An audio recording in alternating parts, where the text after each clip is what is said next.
Sometimes people ask me, Kyle, why do you hate wide receivers? And it's not that I hate wide receivers, it's just my preference is drafting running backs early. But that doesn't mean that there aren't wide receivers that I want to target every single year.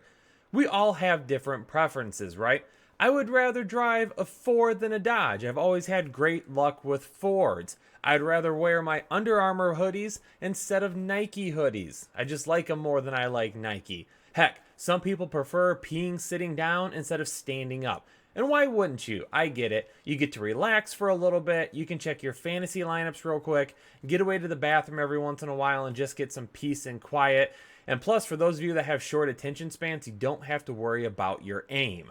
So for me, even though I prefer running backs in my drafts, I still have wide receivers that I'm targeting early and often because for me, they're must-have guys.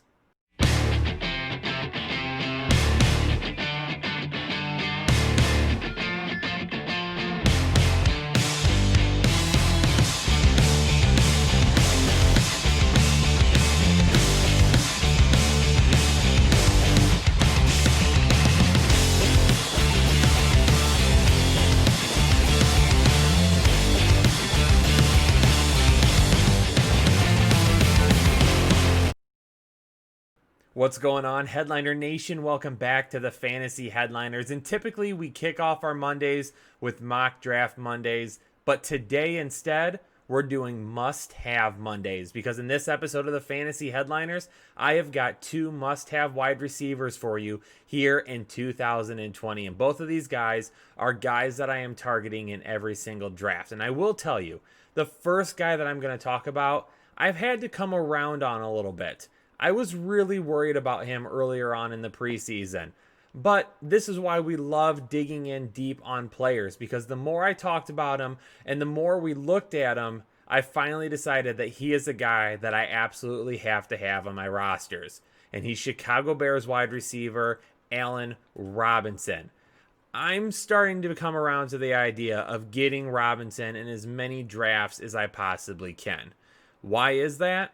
Well, let's talk a little bit about the good and the bad with Allen Robinson and why the good is probably going to outshine the bad here in 2020. Now, his 2019 stats, good stats, right? He ended up finishing as a wide receiver 1 last year, as 153 targets, 98 receptions, 1,147 yards, tend to go unnoticed by a lot of people. He just doesn't get the same kind of respect that the top tier guys do, but if he performed as such. His 153 targets was second in the league. His 98 receptions were 6th, and his 1,147 yards were 13th.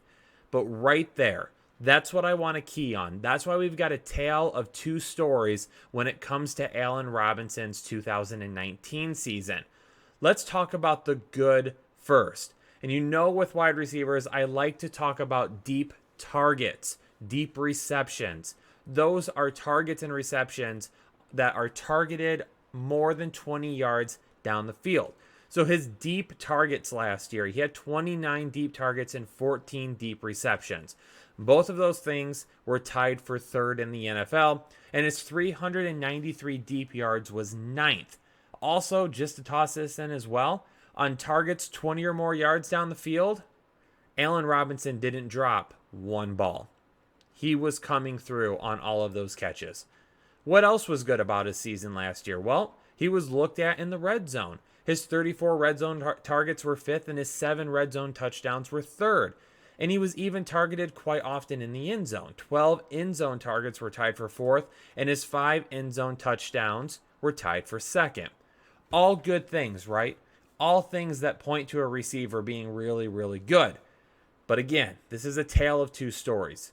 And with every story, there's good and bad parts. And with the bad part, I want to make sure that we take a look at this.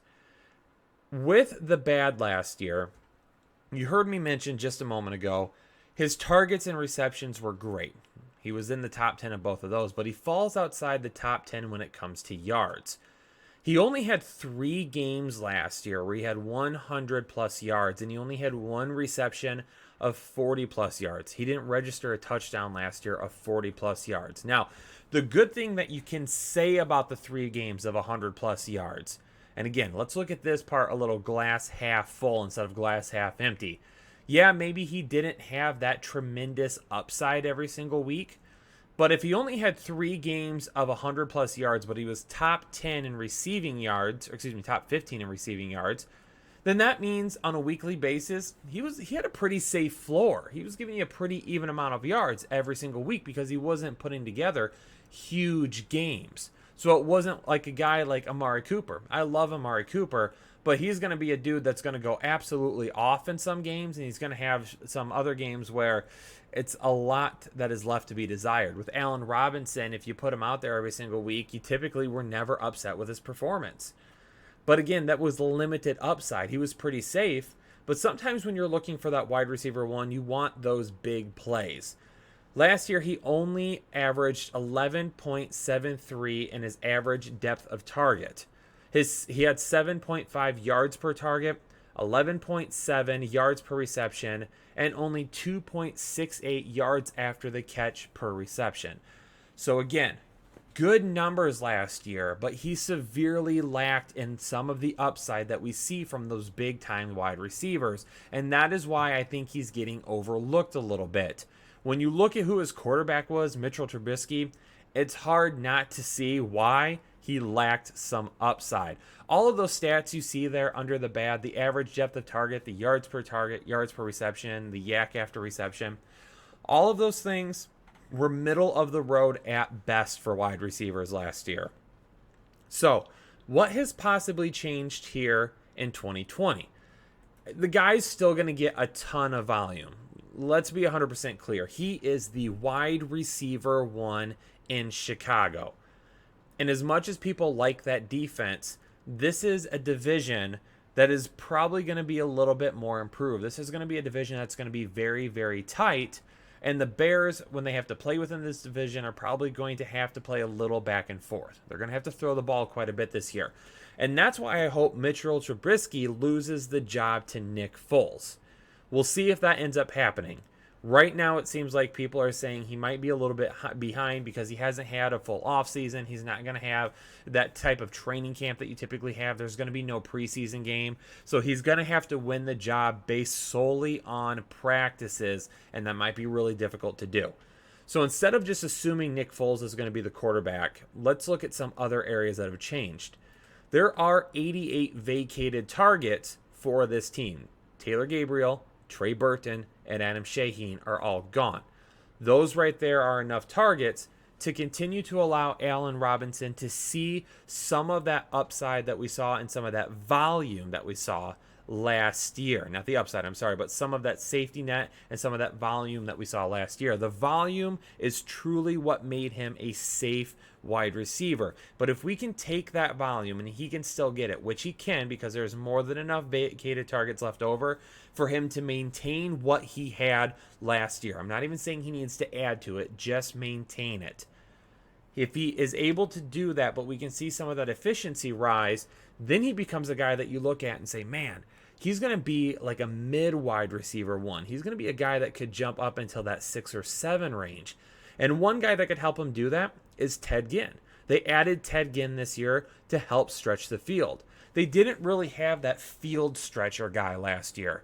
I mean, yeah, you could say Gabriel is a guy that could go deep. Anthony Miller, who I really, really like, he's not really that type of a guy. He's more of a slot wide receiver that we like him. But adding Ted Ginn is going to allow them to pull at least one defender down the field at all times. It's going to make the safeties have to keep an eye on him as well, because if Ted Ginn still has that extra oomph, that little extra beat in his step, if he's still got that quickness, then if he can get down the field and he can beat some guys, and that's a safety too that's going to have to take an eye off of Allen Robinson over the middle or on some of those intermediate routes. So adding Ted Ginn, adding a guy to help stretch the field was a big thing that goes unnoticed by the Chicago Bears this year. But another thing that has changed too is hopefully Anthony Miller. We saw a little bit of that towards the end of last season. With Anthony Miller, we were able to see him towards the end of the year be a guy that could really become that complementary option to Allen Robinson. A wide receiver 3 in fantasy, or at least a flex play in fantasy, if he's getting a little bit extra. And he's going to be able this year because, again, there's 88 vacated targets. Yes, they've added Jimmy Graham, but this is not the Jimmy Graham of old. He has been a guy that, while in Green Bay the last couple of years, up and down performances. And this offense, even though when Trey Burton was there, people were like, oh, he's the next Travis Kelce. Matt Nagy's going to make him that. That's how he's going to use him. That didn't happen. And if it didn't happen with Trey Burton, I don't know how it's going to happen with an aging Jimmy Graham. So Jimmy Graham is going to get some of his, but he's not going to get a ton of it. So Anthony Miller will have an opportunity to keep some of that same volume as well. And if he takes another step forward and he becomes that guy out of the slot that can do a lot of damage in the middle of the field, again, that only helps Allen Robinson get better with his upside. Okay, we'll say that. With his upside, his ability to create yards after the catch, his ability to get downfield a little bit more and get open. Even though he had all of those deep plays last year, when he caught the ball, he typically went down, okay? It was only 2.68 yards after the catch per reception. So even on those big plays down the field of 20 plus yards, he was good at them, but he wasn't doing a lot after the catch. When you've got Anthony Miller and Ted Ginn kind of helping with that, then he creates more yards after the catch. He has more room to run. He has more opportunities. Maybe he only has one defender on him instead of one defender and guys crashing right away. It does a lot of different things around the field. The biggest thing, though, and Matt Nagy needs to suck it up, and he needs to do a better job of this in 2020, it's establishing the run game better. Last year with David Montgomery, it was up and down, inconsistencies over and over again with the amount of volume that David Montgomery was getting. Every single week, it would be like, oh, we're going to go with David Montgomery this week. We're going to give him the volume. Boom, next week, gone. Less than 10 carries. He was up and down. And I actually broke it down in the draft guide just how up and down it was. And it was inexcusable how David Montgomery was used last year. So if we can establish the run game better, establish it early on, David Montgomery can show us some of those moves that he had while he was at Iowa State. If we can do that, again, that only helps Allen Robinson. So the reason he's a must-have wide receiver for me is because of the safety that comes with him because of all the volume. More than likely, he's going to get the same amount of volume this year. That should remain unchanged. But they've done things around him by adding Ted Ginn, hopefully with the Anthony Miller breakout, hopefully giving some more opportunity to the run game to allow him to become that dynamic wide receiver after the catch and take the floor from being about here to about here and take the ceiling from being here to being way up here. And that's why Allen Robinson is a guy for me that I want to try and own as much as possible in 2020. Now, the next guy that I want to try and get my hands on, he's a fast dude. He's a lot faster than a majority of you watching, including myself. But maybe there's a way that you can get just as fast as this guy. You're going to have to shed a little bit, though. No, not weight, not pounds. Manscaped can help you shave some of that, though. And with Manscaped, if you head over to manscaped.com and use our promo code Headliners, you're going to be able to get any of their awesome products for 20% off. So if you have some manscaping that you need to do, Manscaped is exactly the place for you to do that. Head over to manscaped.com, order the Lawnmower 3.0, order some of their great products, and make sure that you use our promo code Headliners, all capital letters, for 20% off. But like I said, maybe doing some of that manscaping will help you shed some pounds and help you get ready to catch up with this guy who's one of the fastest wide receivers in all the NFL, and that's Tyreek Hill of the Kansas City Chiefs. Now, you're looking at me right now, and you're probably saying, Kyle, yeah, of course Tyreek Hill is a must-own wide receiver, but I just want to reinforce that this is a guy that has wide receiver one potential every single season. And he's going in that first 4 wide receivers right now. Typically, his ADP falls anywhere between wide receiver 2 and wide receiver 5. That's kind of the area that you see him drafted in.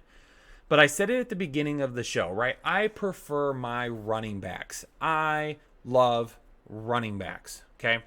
So with Tyreek Hill, if you find yourself in a position where in that first round, you're like, I don't know who to pick here. Michael Thomas is here. Devontae Adams is here. Julio Jones is here.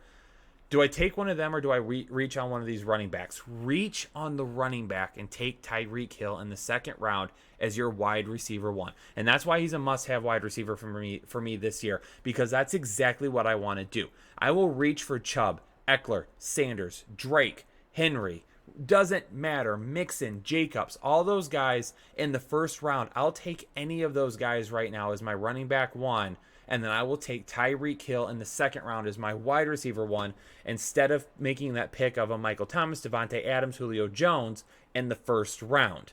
That's why I'm bringing him up. So you can look at that a little bit more when you're doing your mock drafts and other things to see if you can make that work. Now, is his stats last year overall on a top level scale okay, but not great, right? 89 targets, 58 receptions, 860 yards, and 7 touchdowns. But last year, there were some issues for Tyreek Hill, okay? He was a little bit banged up. He was hurt weeks 2 through 5. He missed weeks 2 through 5 completely. And a lot of people, they're like, oh, you take out weeks 2 through 5, and he still did this, this, and this. But you have to also take out weeks 1 and weeks 11, which I did when coming up with some of these numbers. Because in week 1, he left after only 12 snaps, and in week 11, he left after only 7 snaps. He had shoulder issues and hamstring issues, and he left really early on in both weeks 1 and 11. So, what about the other weeks that he played? What about the 10 healthy games that he had this season? Well, I broke it out. I took the 10 healthy games he played this year, and I found his average per game. He averaged 8.5 targets, 5.6 receptions, 84.4 receiving yards, and 0.7 touchdowns per game. Now, when you look at those numbers, they look great, right? But how do they look over a full 16-game projection? So if you take those numbers, what he averaged over the course of 10 games, and you stretch it out over 16 games, you get some pretty hefty numbers. His 136 targets and 89 receptions would have been 10th in the NFL last year. His 1,350 receiving yards would have been 3rd, and his 11 touchdowns would have tied him for 1st. So if you take that 10-game sample size of where he was healthy and you take it and stretch it out over 16 games, you're getting a guy that 100% will return your value for taking him early in the second round. And if he's your wide receiver one, you are going to be happy with it. Well, one of Tyreek Hill's nicknames around here now is Big Time Tyreek. That's what I'm calling him from now on. Big Time Tyreek. Why? Because we know why. He goes down the field with the best of them. 4 touchdowns last year of 40-plus yards tied him for 1st, and he had 383 deep yards, which was 10th. But not only am I going to start calling him Big Time Tyreek, but I'm going to be calling him High Efficiency Hill. And why am I going to be doing that? Well, because of his efficiency in other areas. Among wide receivers last year that had at least 80 targets, Tyreek Hill was 10th with 9.88 yards per target, and he was 4th with 2.45 yards per route run. And not only that, when you look at all wide receivers last year, he averaged 0.33 points per snap. That was tied for 3rd in the NFL. Now, one thing that I've been looking at, I'm playing around with this a little bit, and I think I might be creating something here. I'm not 100% sure yet. I'm trying to see how it goes across multiple players across the league and what previous data shows. But something I've been looking at is something that I'm calling separation created. Now, some of these terms are going to sound familiar to you, but it's what I took away from those two terms that might be something that we need to look a bit deeper into. And that's why I'm calling it separation created. So let's look at the first thing. That's yards of cushion, right? So cushion is how far a defender is off the line of scrimmage when lined up across from another player. Well, last year, Tyreek Hill had 5.9 yards of cushion. That's what he averaged per play. And again, that is how far the defender is off of the line of scrimmage. Some of you may not have heard of cushion, but I'm sure a lot of you have heard of separation. Last year, Tyreek Hill averaged 3.2 yards of separation. Again, that is how far the receiver is away from the defender at the catch. And this is what I'm looking at. And again, I'm very early on in this process, but I wanted to share it with you. Give me your feedback. Let me know what you think in the comments below. This is what I'm dubbing separation created. Tyreek Hill created 9.1 yards of separation. He created that. And the reason it's 9.1 is because I'm looking at the yards of cushion. So if a defender is 5.9 yards off the line of scrimmage, Tyreek Hill has to close those 5.9 yards of cushion, okay? He has to be fast enough to get up on the defender and close that gap to 0 yards. That's when he and the defender are right on top of each other. So not only does he close 5.9 yards on the defender, then he creates an additional 3.2 yards of separation after that. So the 5.9 and the 3.2 added together give us 9.1 yards of separation created. The amount of cushion that a receiver has to take care of, plus the separation they have to create after they close on the defender. Again, very early in the process, but basically Tyreek Hill, every single play last year, averaged 9.1 yards of separation created. And again, that is him taking away that cushion and getting the separation afterwards. There's other wide receivers in the NFL who don't have that much cushion. Sometimes the defenders are up on them a lot closer, and they can't really create that separation afterward. Maybe they only have a couple of yards of separation or 3 or 4 yards of separation. So again, it's something I'm looking into. It's very interesting, I think, and I'm going to jump into it a little bit more, but I wanted to share that with you because it's early in the process, but I think it might be something that could lead to more investigation later on. Well, there you have it, Headliner Nation, my must-have wide receivers. I've already done another must-have wide receivers, right? And I had Amari Cooper and Kenny Galladay in that one. Well, Allen Robinson and Tyreek Hill make it into this show for me. So do me a favor, Headliner Nation. We are on the road to 100,000 subscribers. If you are new here to the channel and you have not subscribed yet, hit that subscribe button down below and stick around for all of the great content. And again, let me know in the comments below that yards of separation created. Let me know what you think about that. Am I on to something? Should I pursue it more? Should I take a look at it? Let me know what you're thinking. Do you think it's cool or not? And then, as always, hit that like button for me. If you appreciate the content and you enjoy it, hit that like button, because Headliner Nation, we love doing this for you. Appreciate you all so much for tuning into this episode of the Fantasy Headliners. Be safe, be healthy, and I'll see you all in the next episode. Have a good one.